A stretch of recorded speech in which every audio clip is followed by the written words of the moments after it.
પોરબંદર મનપા અને પોલીસનો દબાણ ઝુંબેશ ત્રીજા દિવસે યથાવત રહી છે। આજે શહેરની મુખ્ય બજારોમાં મનપા અને પોલીસે સંયુક્ત રીતે ડબ્બાના હટાવ ઝુંબેશ ચાલુ રાખી છે। 3 દિવસથી ચાલુ થયેલી દબાણ ઝુંબેશમાં લારી ગલ્લા અને પાથરણાવાળા દ્વારા રસ્તા ખુલ્લા કરવાયા છે।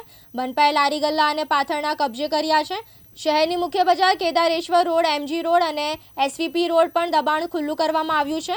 શહેરમાં વધતી જતી ટ્રાફિક સમસ્યાને પગલે શહેરના નાગરિકોએ રજૂઆત કરી હતી। દબાણ કામગીરી દરમિયાન કેટલાક શખ્સો અને પોલીસ વચ્ચે બબાલ થઈ હતી। ભારત માતા કી જય।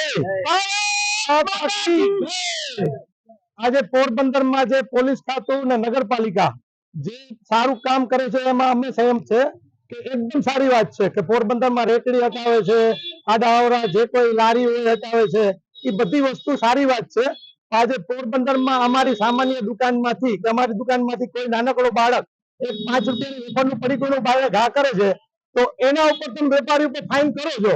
હવે એ ભાઈ છે, નાનું બાળક છે, એના બાપા આજીજી કરે છે, માફી માંગે છે, છતાં તમે દુકાનવાળાને પકડી ને ફાઇન કરો તો આવી વ્યવસ્થા જો તમે જાળવો તમે રાજી છે।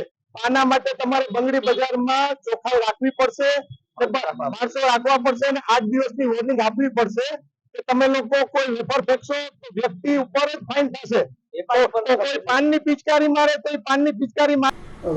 સિટી વિસ્તારમાં રેકડી હટાવવાની કામગીરી થઈ રહી છે, શું કામગીરી છે નગરપાલિકા?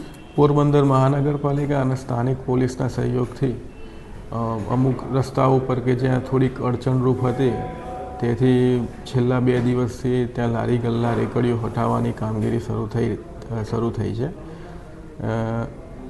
SVP road, MG road, Sudama મંદિર, બંગડી બજાર ત્યાંથી જે નડતરરૂપ હતી જાહેર રસ્તા ઉપર અને અવર જવરમાં એમની રેકડીઓ હટાવી દીધી છે।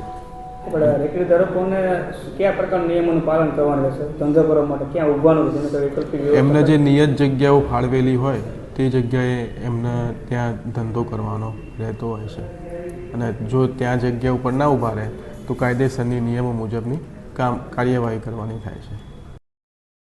અશ્વિન ઠકરાર, દિવ્યાંગ ન્યૂઝ, પોરબંદર।